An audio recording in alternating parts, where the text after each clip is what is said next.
Welcome back to Left Anchor. I'm Alexei the Greek. And I'm Ryan Cooper. So apologies for the brief hiatus there in our scheduled outings. We went on vacation, thought we were set. Then my kid got hand, foot, and mouth disease, or hoof and mouth disease, as I like to call it. But yeah, that's a nasty one. Don't recommend it. But anyway, to get back on the horse, as it were, we've brought on David Dayen, my boss. We've dragooned him to come and podcast with us. Returning champion. I don't know. I think you've been on more than anyone else, but fan favorite for sure. I'm going to say that Possibly. And then not it's check been too to long. see. I personally was missing you. I was missing you, David. I was clamoring for your return. Well, it's good to be back on. And Ryan, I'm sorry your kid has a hoof. Yeah.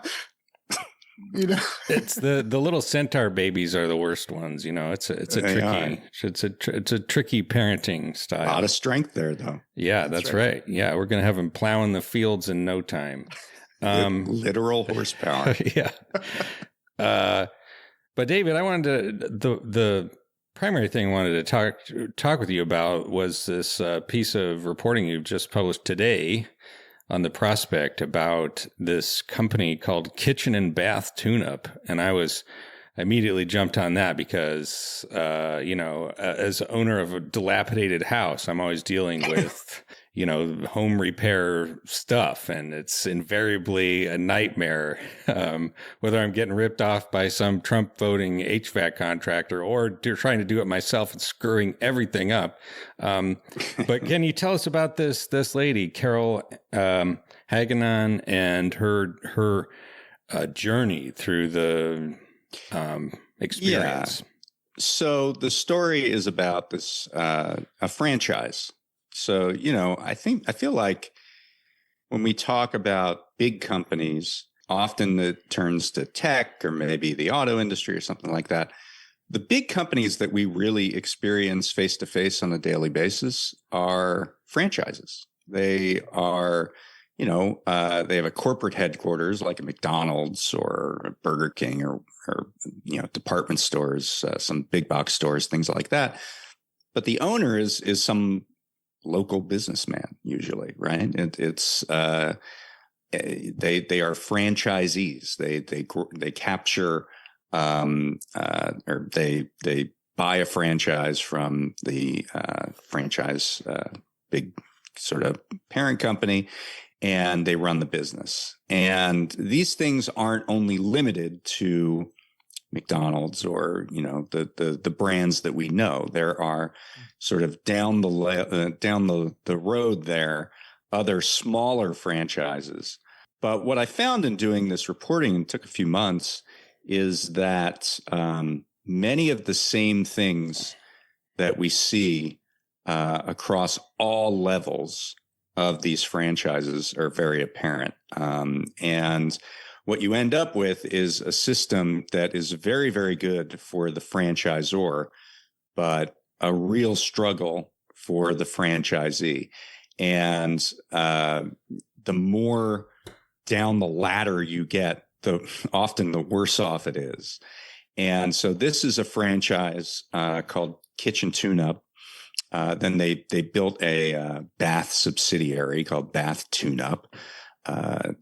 In recent years, it got bought by this parent company called the JM Family Enterprises, which actually was a string of auto dealers. The founder, this guy Jim Moran, invented the Toyotathon in Southeast Florida in like the 70s or something, and they branched out into more parts of the auto business, but then they decided, hey, we do dealerships. Why can't we do franchises too?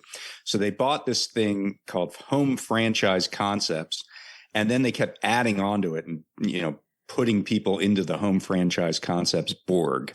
So now there are 8 franchises that are through Home Franchise Concepts. And many of the same patterns are apparent in all of these franchises. Recruits are told, hey, this is a turnkey business. You're not going to really have to know anything about what you're selling. You're just going to have to sell it. You can get some subcontractor to do the work, and it's passive income. You'll live your dream of the American entrepreneur. And all you have to do is just give us hundreds of thousands of dollars to buy this franchise. And then what these people learn is that they were expecting that by joining up with one of these, with the franchise, they would get the supplies for home remodeling at a much cheaper rate. Turns out that's not true at all. They thought that they would be paying into a national advertising fund that would bring in all kinds of leads. We have one example of one of the franchisees spent 4 years in the business, got 4 leads total.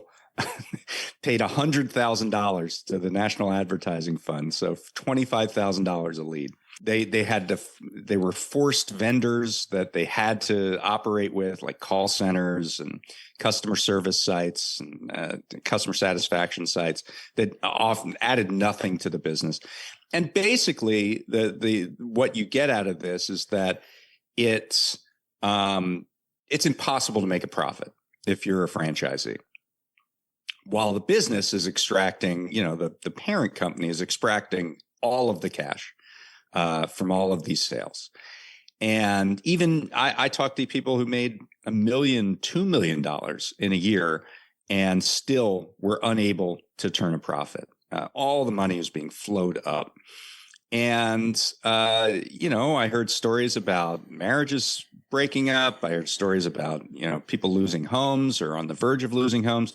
And then this woman, Carola, who I lead the piece with, she, got to a point. She bought this business to leave a legacy for her children.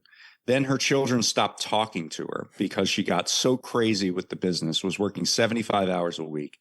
And at one point told the franchisor, I'm on the verge of killing myself because of this. So that's sort of the history of the piece here. And, what it chronicles is the fact that a lot of these franchisees found one another. And it wasn't easy to do, and we can talk about that. But they found one another and they decided, okay, we're going to fight back. And 54 of them have now filed complaints with the Federal Trade Commission, which does have a franchise rule that we can talk about how meager that is. And they're fighting back. And so ultimately, that's what the story's about. Yeah, fascinating stuff. It reminded me a lot of a MLM, the multi-level marketing scheme where, you bring in these, people that are just want to make some extra money. They want to build their own business, be their own boss with all these great promises of how much money you're going to make. And at the end, they end up buying most of this junk, like Mary Kay, it's all this. There was that great book that I reviewed for the Prospect a while ago, actually called Little Bosses Everywhere. Yeah, Little Bosses Everywhere. And the main character of the book ends up, it's spending $75,000 of her own money, a military veteran with and end up owning a bunch of makeup she can't sell, she can't even use because she has an allergic reaction to it. Right. It didn't make the piece, but the home franchise concepts positions themselves as a veteran friendly franchisor. They give small discounts on the franchise brand purchase to veterans. So that seems to be part of this, right? That military veterans who come out of the service are preyed upon in many different ways, and this is another one of them. I think it's hard to figure out where the MLM ends and where the franchise begins. Yeah. In a lot of these cases, I talked to Marshall Steinbaum, who you may know, at the University of Utah. And he did a survey of 375 franchisees from up and down the ladder, from Subway and Burger King all the way down to, these kinds of franchises that are talked about in the piece. And he said, this is completely common. Everything that I just described is completely common. The overwhelming sense that he got in talking to franchisees was that this ruins your life. And, and this is a pretty big sector. There are hundreds of thousands of people who are doing this and really struggling. One of the more interesting parts of this is the franchise touts people who are successful. So when the franchisees come to them and say, "Hey, I'm losing my shirt here. Could you help me out?" They say, "Well, it must be something you're doing, because look at Jeff over here. This guy's doing incredible." And they kept pointing out this one guy. His name is Jeff Torin, and he's in Philadelphia area. And last year, this guy went on a podcast and said, "Yeah, I've been losing money for 2 years straight. My debts are rising." And this is the guy they're singling out as, here's a shining example of a franchisee who's really making it and living in their dream. And he's like, yeah, it kind of turned into a nightmare. So you kind of see through that even the most celebrated franchisees really, really struggle. And you have to believe at that point it's systemic. Yeah, it is. I think a spectrum is maybe the way to describe it. On the one side, you have like the pyramid scheme, which is just like a straight up scam. Like there's absolutely nothing involved in there but scamming. Then you have the MLM, which is basically a pyramid scheme with like some extraneous product, selling thing sort of smeared on top of it. This one, I think the difference is that there's actually a lot of real transactions happening. Like these people are, there's a lot of money being made. A lot of kitchens are actually being renovated. It's just that the business model is so predatory that the owner of the franchise is sucking up all the money and like leaving the owner, the people actually doing the work, destitute.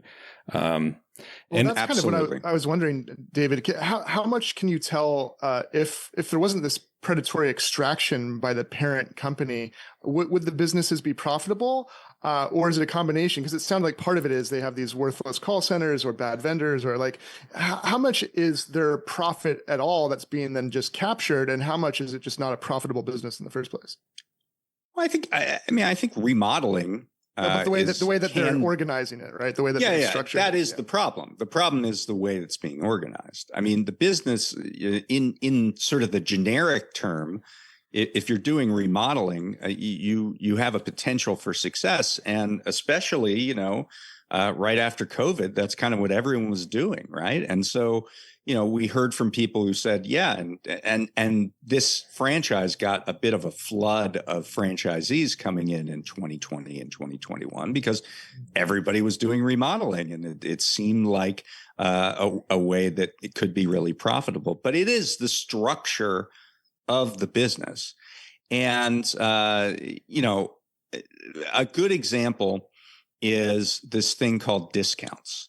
So when the franchisee is pitching to recruits and they do a really, really hard sell, one of the big things they say is that what's going to distinguish you from Chuck in a truck, which is their term for an independent remodeler, what distinguishes you from Chuck in a truck is this purchasing power you're going to get with us.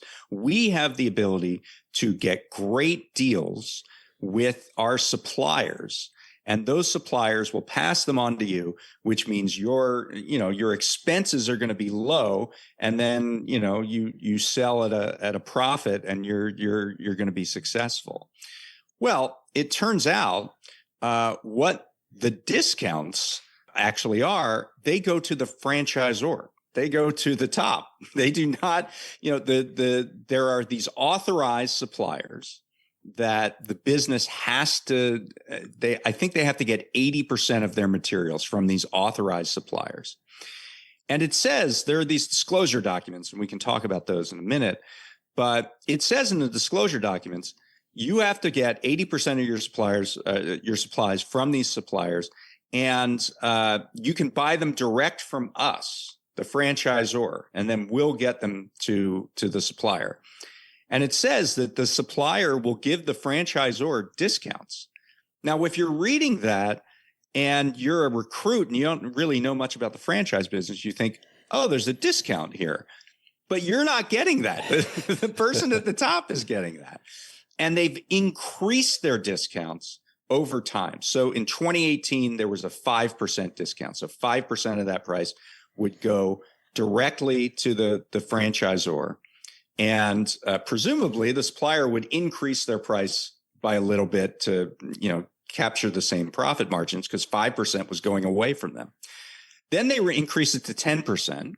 And then in 2021, they added something different, which is actually the same, called a rebate, a 10% rebate, which is the same as a discount in this context because it's just another 10% going off the top over to the franchisor. So this is a fourfold increase in the space of a few years that now they're skimming all this. Plus there's a royalty on everything that is sold. And that's about, it was 7%. Now it's down to 6%. So you're talking about 25, 26, 27% of the cost of every sale going directly up the ladder away from the franchisee. And that doesn't include your labor costs, the actual cost of purchase and all of the other things that are involved in that. And it just becomes impossible to make that work. Like the math doesn't math on that. So that becomes the problem. And they're not even providing the funding for the franchisee. They're taking like some bank loans that they got elsewhere, presumably, right, to get the initial license or the. Well, yeah. I mean, this is an incredible part of this is that how it costs about $80,000 to open up, to get one of these franchises, and then there are other startup costs that could be as much as $200,000. So where are these franchisees getting the money? And there are a number of different ways they can use their own personal savings. One person used an inheritance that she got from her mother and just plowed it right into buying this franchise. Another that I talked to, they take out small business administration loans. And indeed, the company predicates that loan on they basically say, you can make $2 million in sales in the first 3 years, and you can make $900,000 in profit. They give all these performance results that enables the SBA to give out that loan. But the worst example of this is there's a thing, and it's called rollover as business startup. And what it means is you can take a 401k plan or a retirement account of any kind and basically roll it over tax-free into buying the business. What I have to say at this point is that rollover as business startup, the acronym that is used is ROBS. Literally, that's the acronym. ROBS. And when this guy from the American Association of Franchisees and Dealers, which is a nonprofit that represents franchisees, told me about it, he said, the acronym is ROBS because you can't make this shit up, right? I mean, they're literally taking your retirement money and encouraging you to do it. And this has become an increasing issue with respect to franchises. And it's people report losing hundreds of thousands of dollars through this and never taking a paycheck and never making a profit. And, going through all their savings. The 54 franchisees who have reported complaints to the FTC, and we can talk about what those complaints are, they have lost a cumulative $26.4 million in the course of this. And the FTC first started getting these complaints 8 months ago, and they've done absolutely nothing about it to date. Yeah. Shocker there. Yeah. One last, aspect of this I wanted to discuss is reading this piece, you think about, it's like you're sort of inner Chicago school libertarian economist is like, well, where's the dang competition? Because this is a crappy business. Like, how is this thing still making it when they are not distributing enough of the surplus even to like keep the people who are providing them their revenue source in business. They're just like churning through people. And meanwhile, I think that's the answer. Well, right. Churn. Yeah. I think. But how? The broader galaxy of this is that if you're a homeowner, like especially owner of a crummy house like myself, you have to deal with the trades, and the experience is almost always awful, and you get ripped off and overcharged for bad work, like 50 to 75% of the time, I would say.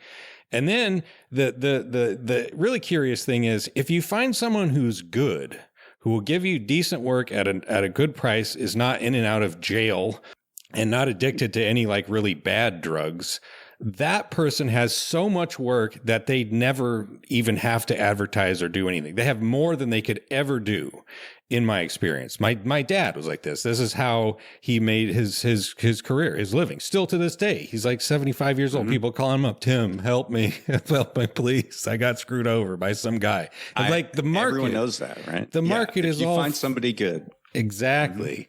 It's like gold, and the market is all fucked up. And meanwhile, you have these incredibly predatory people purporting to solve it and just making it worse. And I think what it tends to demonstrate is that like that competition, it doesn't work on its own. It's not magic. You need the government in there structuring the market so that the competition comes out to make the competition along the axis of price and quality, and not who can swindle people the best. And that's what it is. One of the big issues with franchising more generally is that in the 1970s, helped along by the Chicago School, trade groups basically got the industry pretty much exempted from antitrust laws, from various vertical restraint regulations and things like that. We reviewed a book at the Prospect called Chains of Command by Brian Kalachi that went through this in great detail a few months ago. And what we have now in terms of a regulatory regime for franchising is a thing called the franchise rule that the FTC oversees. And the franchise rule is really only about disclosure. So companies have to give what is called a franchise disclosure document to every recruit that is supposed to detail the ins and outs of the business it's 150, 200 pages. And people are sitting there and maybe they skip over bits and pieces and they don't read it as carefully as they need to. And, part of that maybe is let the buyer beware. However, what we're basically saying is if the company tells you in advance how they're going to screw you, then they're allowed to screw you. That is essentially the regime, which has been described to me as completely broken by former FTC commissioners. So everybody knows that this is not a useful regime. The FTC doesn't check these FDDs in advance to see what is going on in there. They only hear about them after the fact, and it's kind of too late at that point. And these FDDs can change on a dime. One of the things I talk about in the piece is that a woman was given a new FDD in 2021, and it had certain changes to royalty rates and other things. She didn't find out for 5 years that was an updated FDD from the one 3 months before, which had much better rates. So everyone she was talking to about the franchise was operating under a completely different fee structure.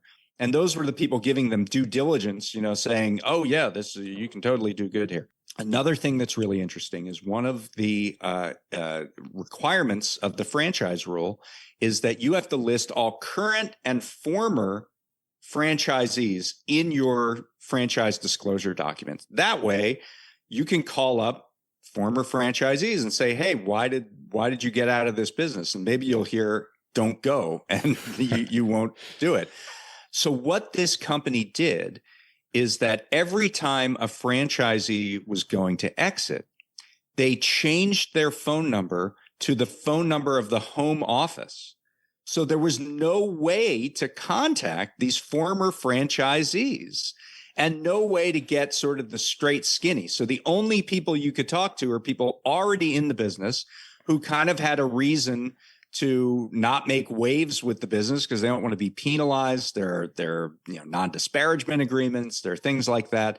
They don't want to necessarily say. They also don't want to sort of say that I'm not making any money, because nobody wants to be the guy that's not making any money. So you get a skewed view at the top of what the real deal is with these franchises.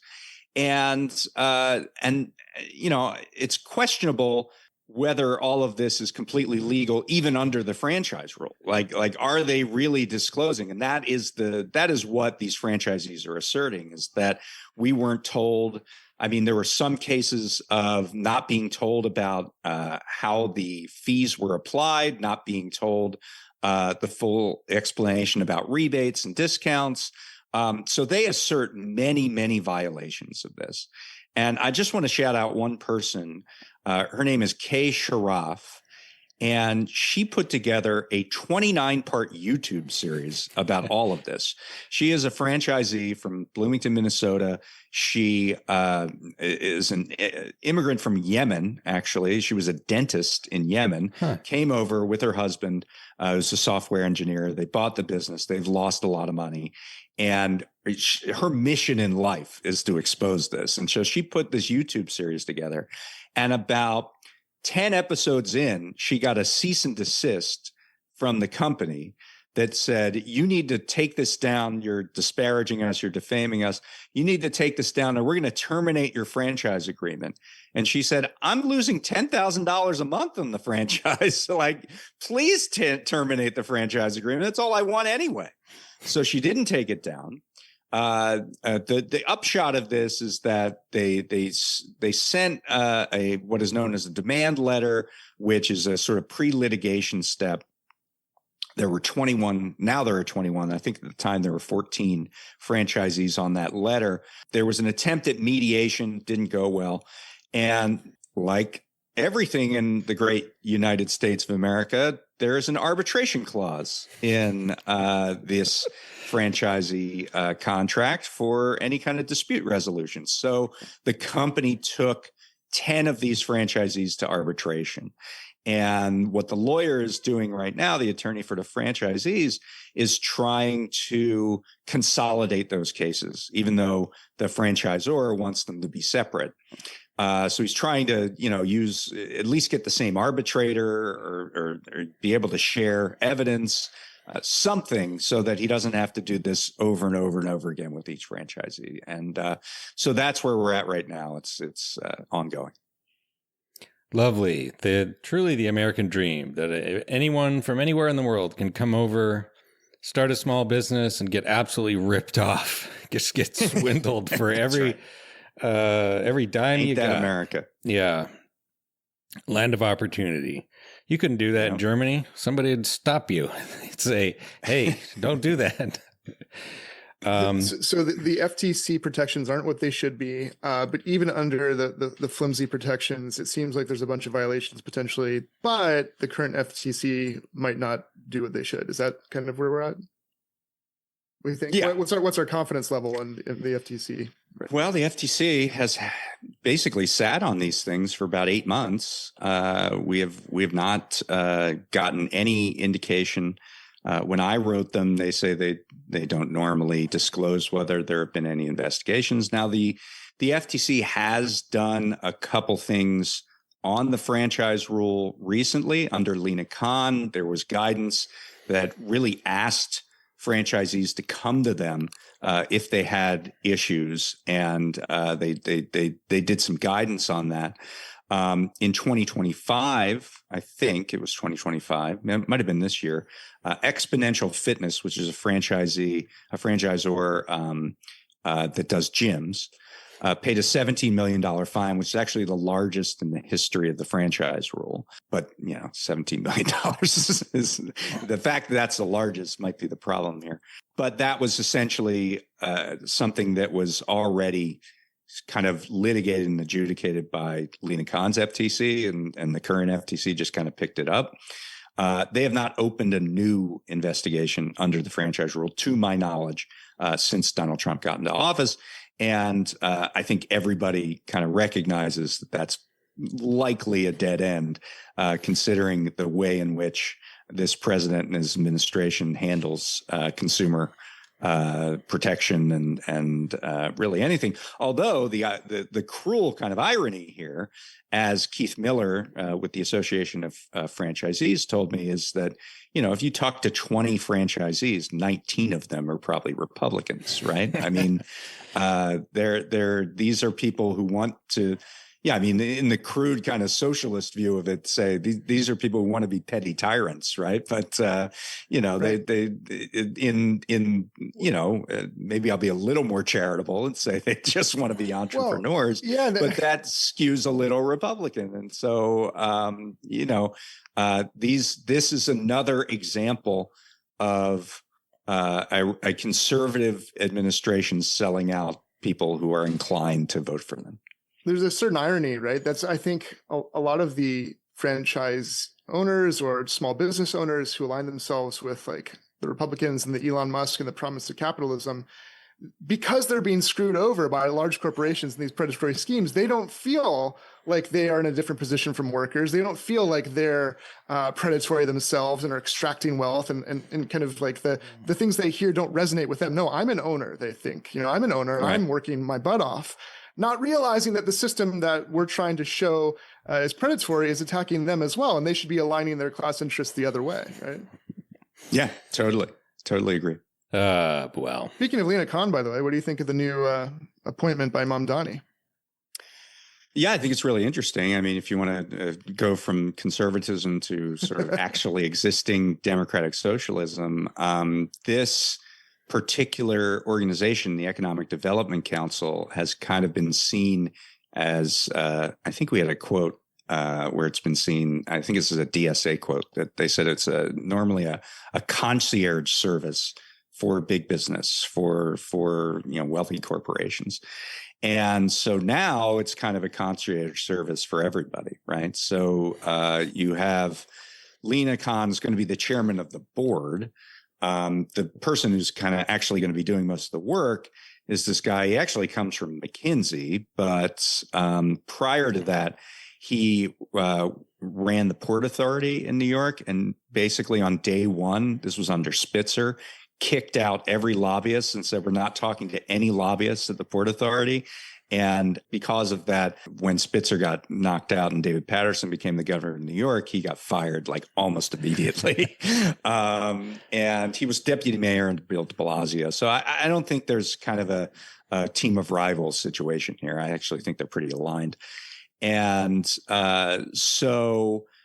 yeah, I think you'll see economic development deals, but they'll have to have, something have to be in it for the people. Like, and you'll see community benefit agreements, and you'll see, the kinds of things that won't be handouts, but ways to improve the lives of New Yorkers in addition to, growing the economy. It is wild to me how sort of socialist coded that has become, like just traditional, bog standard capitalism, where you have a business and you pay your workers and you sell a product for more than you paid for it, like as opposed to finding some sort of scheme, some sort of swindle, right, a meme coin, or this just extractive business where you're not trying to actually succeed in the market. You're trying to trick somebody. You're trying to take their money. And it's like, the almost more primitive form of economic organization. This is robber barons. I've heard it described as gangster capitalism. Yeah. Right? I mean, that's kind of what we've devolved into and accelerated under Trump, right? Because now proximity to the king is really a determinant of whether you're going to be successful in business. And so, yeah, the idea, the old-fashioned, quaint idea of selling a product at a decent price and making people happy and therefore increasing volume is kind of gone the way of the dodo bird. It's for suckers. We don't do that. We take you to arbitration. Competition is for losers is a statement that Peter Thiel made. That kind of defines the late capitalism of this era.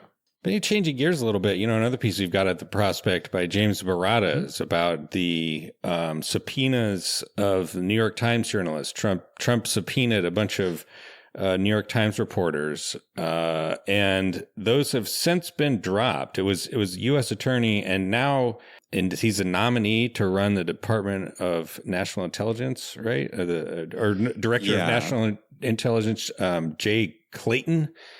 And he's subpoenaed these journalists and then since backed out.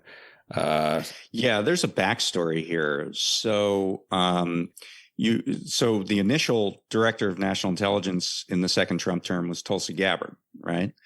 And she stepped down for whatever reason. And Trump decided to put his head goon, this guy, Bill Pulte, who had no national security experience whatsoever. And he's running the Federal Housing Finance Agency. And in so doing, trying to grab mortgage information to claim vengeance upon Trump's enemies like Letitia James and Lisa Cook at the Federal Reserve, et cetera. He was made the acting director of national intelligence and now has this giant storehouse of intelligence data, presumably to continue to wreak havoc upon Trump's enemies.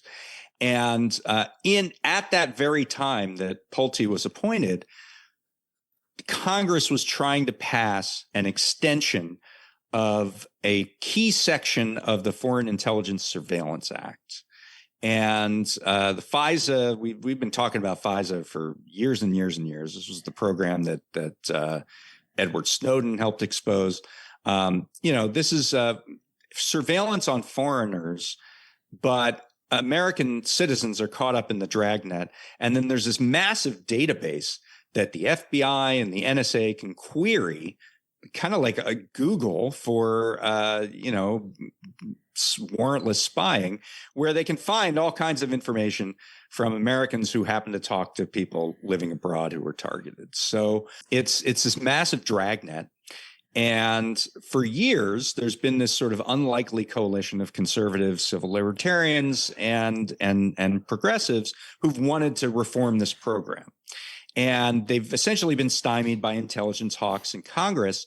But when Bill Pulte was given the acting directorship, even the intelligence hawks were like, I don't want that guy to have this information, which should tell you something about the information itself. But, the introspection doesn't go too deep here. So Clayton was put out as sort of an olive branch, and he doesn't really have any intelligence experience either, but he was the chair of the Securities and Exchange Commission. He's been confirmed on multiple occasions by Congress. And the thinking was the intelligence hawks will accept this guy and then we can get FISA passed and, all in a day's work. But just before his confirmation hearing, Clayton comes out with this, support of the Trump vengeance against his enemies thing by subpoenaing these New York Times journalists for the crime, quote, of reporting critically on Air Force One, the new Qatari jet that Trump got, and how it doesn't have the capabilities, defensive capabilities that it needed to have. This was embarrassing to the president. And 2 days after this story comes out, these subpoenas drop for all the information about sources. And they're even subpoenaing records, like phone records, from the spouses and I think in one case, the mother of one of these journalists. And this was an indication that actually Jay Clayton ain't that different than Bill Pulte here. He's doing the bidding of the White House from the U.S. Attorney's Office in Manhattan. And so, Clayton's going to get confirmed. I think that's pretty clear. He got through the Senate Intelligence Committee this week on a party line vote. But the real question now is that this whole scheme that the intelligence community put up with, Jay Clayton will get confirmed and then we can pass the extension of FISA.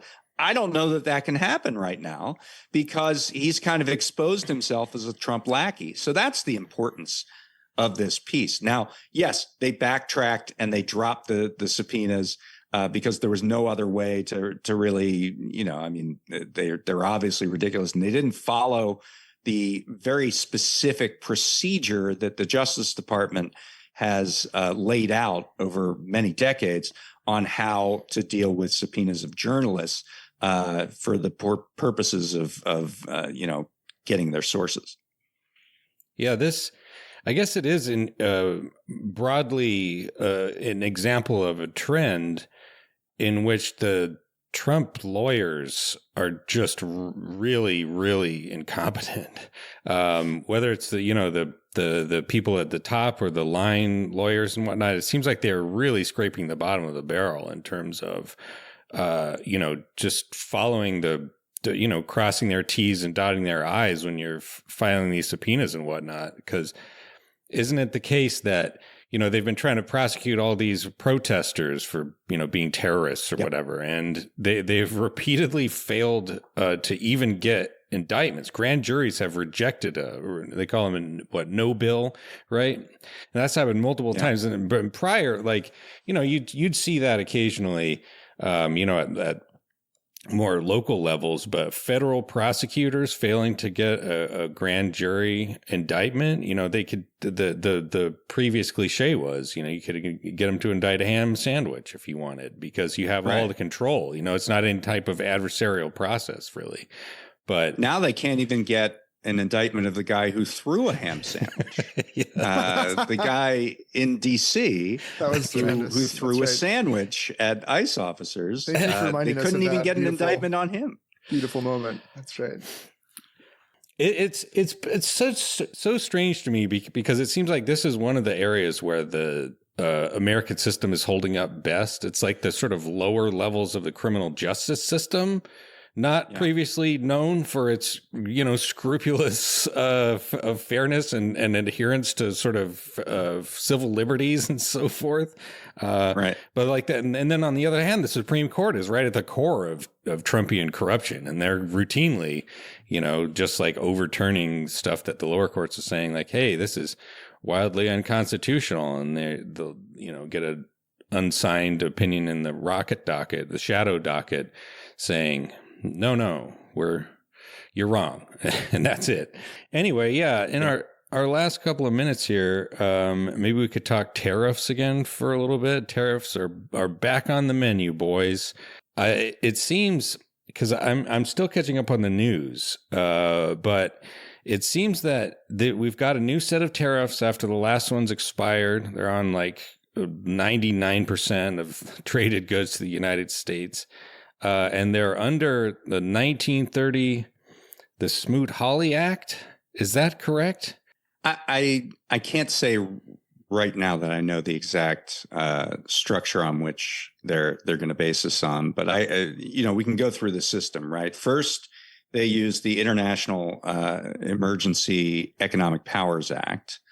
This was the baseline 15% tariffs that were thrown out by the Supreme Court. So then they responded to that with a tariff they can do based on balance of payments issues. And I forget the exact section of the exact law that they get that from, but that was time limited to 150 days. And I think it was limited to a 10% tariff. So they did that, and the 150 days are up essentially this week. And so now they're on the third option. And this third option is you have to have a rationale for it. Whatever the provision of the law is, they have to have a rationale. So the rationale they came up with is that these countries that they're imposing a 10% tariff on are failing to properly stop the use of child and slave labor in the production of goods that are then being exported or imported, I guess. Also goods coming into their country. So the Trump administration noted defenders human rights against slave labor and child labor. This has basically been the founding goal of their entire term in office. That's what they're there to do. They are other countries' children first. Wasn't that the motto? Other countries' children first. Issue. That was the issue. Yeah. It is funny that they are engaging in these tactics to punish other countries for the use of slave labor when we have like 60,000 people in these immigrant detention centers, many of whom are being forced to work for no money, which seems like the definition of slavery to me, especially because they haven't been charged with any crime. We have an exception under the 13th Amendment on prison slave labor, essentially, but that's not the case. These people are being detained, but they haven't been charged with anything, and yet we're forcing them to work and punishing them if they don't. And there was a work stoppage and a labor strike and a hunger strike at Delaney Hall, one of these detention centers in Newark, New Jersey, just a month or two ago. And that was one of the main issues, that they were being forced into essential slavery. But I don't think we tariffed ourselves 10% from this recent action. Presumably, the later list of demands will be send the slaves over here so that we can profit from the free labor.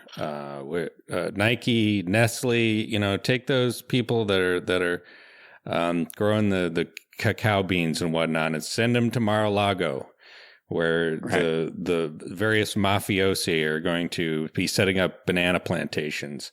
Yeah, the other one, I was just looking this up real quick. They have Section 338 of the Smoot-Hawley Act has never before been invoked. Authorizes duties of up to 50% in certain circumstances. Oh, well, that's the Canada one. Yeah, that's what they're using for Canada. And there's a little less than meets the eye. We're going to have a story actually on all this tariff stuff at prospect.org later this afternoon.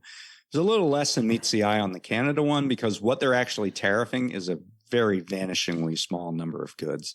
It's really just sort of, a fit of pique. Yeah. And who knows why at this point, but he's mad at Canada for any number of reasons. Wine. I think the most recent one is that they're not drinking our alcohol. Yep. They did mention that specifically. And then we've got wine, hockey sticks, and cement.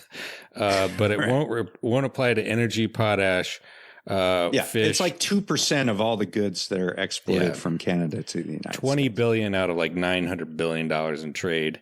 But the curious thing about this, which I honestly found kind of surprising, is that another motivation mentioned by Trump, and there's actually, I guess, there's draft legislation in the Senate that's going to punish and sanction Canadian leaders over the wildfire smoke that was blanketing the eastern seaboard a week ago. I didn't know that we're doing that now. We're doing like nuisance legislation. We're doing, beggar, if you I didn't think conservatives were about my freedom stops at the border. My freedom stops at the end of my property line. And now you're imposing on my freedom. I didn't think that was a conservative virtue, but I guess it is. It's really the stupidity and hypocrisy is almost like it's so complexly layered, that they're doing, air pollution. It's fucking up our lungs. We got to do something about this, while they're like gutting the Clean Air Act and removing all the emissions standards on American vehicles. But also, in addition, they're like screaming at Canada, this sanctions bill, treating the like key diplomats and leaders in Canada as like terrorists over these, wildfires. Oh, you need to do more forest management. And they're like, bro, this is like Northern Ontario. This is the middle of fucking nowhere. There's no roads out here. You're not going to have a whole bunch of volunteers out to rake the forest or whatever Trump would say. It's burning down because of climate change, you stupid assholes. They're like, the U.S. is a principal player, and one of the biggest reasons historically, maybe the biggest single net emitter in history, causing the temperature of the planet to increase, which causes wildfires. And Donald Trump is doing everything in his power to make that worse, to emit more. And then when the wildfire smoke happens to drift down and choke the New York City and Washington, D.C. for a couple of days, then he gets really mad and blames the Canadians. And you're just like, dude. I don't know. I expect to see that the official language of Canada is going to be changed to French now that we're just we're fully divorcing all cultural and economic ties. Maybe Chinese. I don't know. But my God, I think it'd be hard to react appropriately as an American. And you're just like, wow, this is really funny and stupid. But I think the Canadians are legitimately quite mad about this. And you can't really blame them for a second. Let's see. Yeah. The last thing I wanted to bring up was, the war in Iran's back on. And there was a story I was just reading right before we started that the Pentagon has changed the number of casualties. The number of war dead has gone down because of a few people apparently were killed during Donald Trump's ceasefire. And so because Trump's ceasefire couldn't have been, it couldn't have happened, then therefore they didn't die during the war. And I don't know. It's the kind of respect and regard for the American military that I've come to anticipate from every Republican administration. But I don't know, David, do you it seems like I really thought that some very serious oil price over $120 would have hit by now. I mean, the strait has been basically closed. It was open like halfway for about 2 weeks or something. And yet, we haven't seen the real sort of shortages like the stories in the 1970s. But, do you reckon? It's really an incredible dog that hasn't barked. And now, as you wrote about a week ago, we're seeing an escalation here, and this moving into a second front of this war. The what is it? The Bab el-Mandeb Strait. Bab el-Mandeb, like yeah, right? Yeah, which is in the Red Sea, where the Houthis are nearby, and it is an potential outlet for Saudi oil.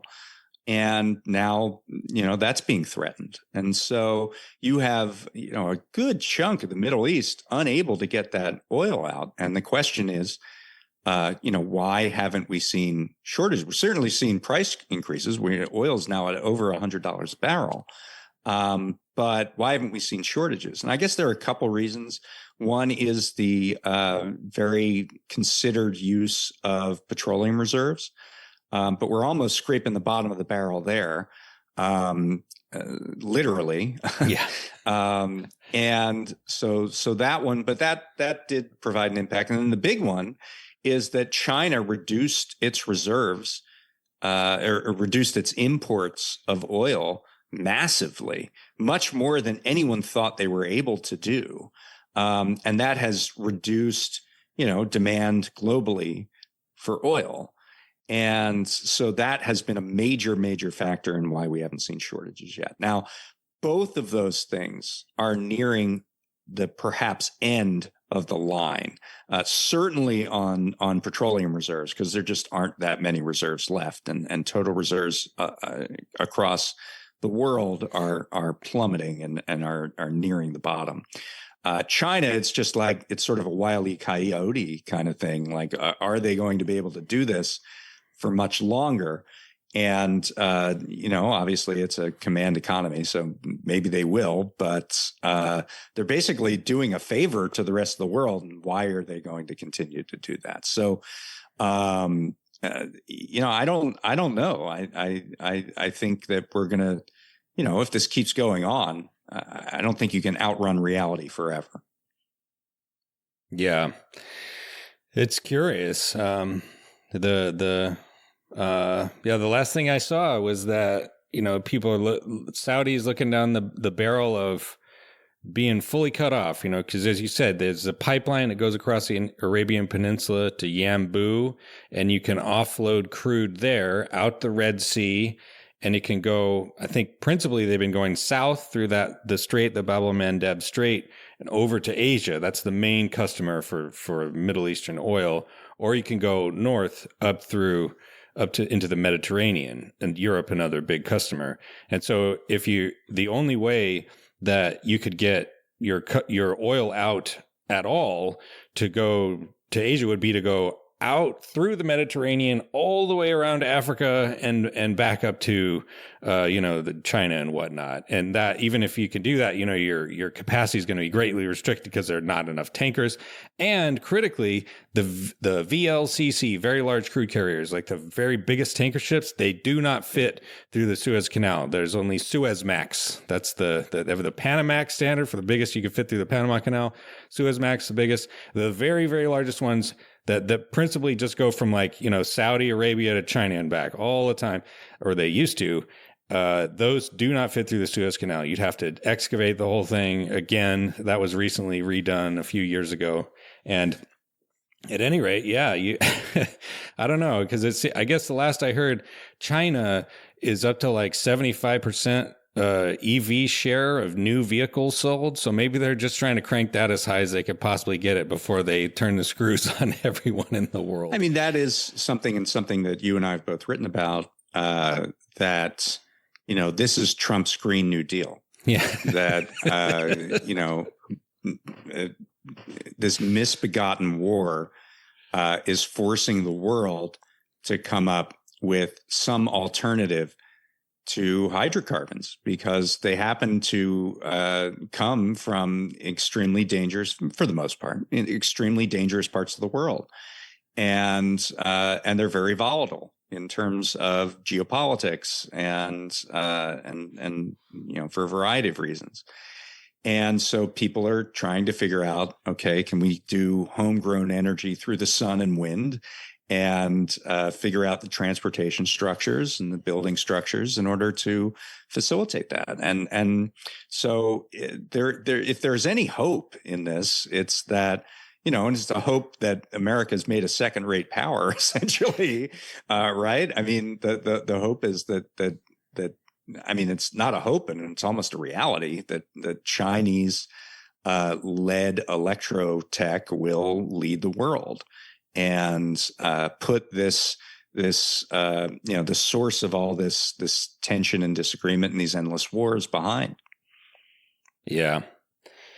Yeah. On my vacation, one thing I always look for, having become a DIY solar fan, I was out in Alabama in Gulf Shores, where some of my wife's family lives. And you look around Alabama, really sunny place, and there was not a rooftop solar installation I could see anywhere. Did not see one. Apparently there are some, but it's because they have basically the most rooftop solar hostile permitting regime you could imagine. There's like a monthly fee of $39 you have to pay to have any array at all, and there's no net metering agreement, nothing like that. And then meanwhile, I, open up the news and I see pictures of Pakistan, rural Pakistan, these villages and stuff. They got solar on every surface you could think of. They're just taking in buckets. Africa, right? Yeah. Africa. Really moving forward on that. I was, Rita, I just love these janky little machines that people have built to get around the fuel needs. I see these guys in Cuba. They have little tricycles with solar panels on the top, and they don't go very fast, and the batteries are not very big, but you can basically drive that thing all day for free with just what's coming off the couple of solar panels that are basically wired to the top of this little cart with baling wire or string and stuff. And it's it ain't that difficult. And so, yeah, we hope and pray to see that America is a global laggard, that we will be punished for our indolence and stupidity, and that maybe we will, after some deserved time in the global doghouse for bad behavior. Until we defeat the gangster capitalists, may they keep making accidental positive externalities happen. Yeah. There you go. Yeah. But thank you for joining us, David. It's been like drinking from a fire hose as usual, learning a lot. All right. Well, thank you guys. And thanks for listening, everybody. We'll see you in the next episode.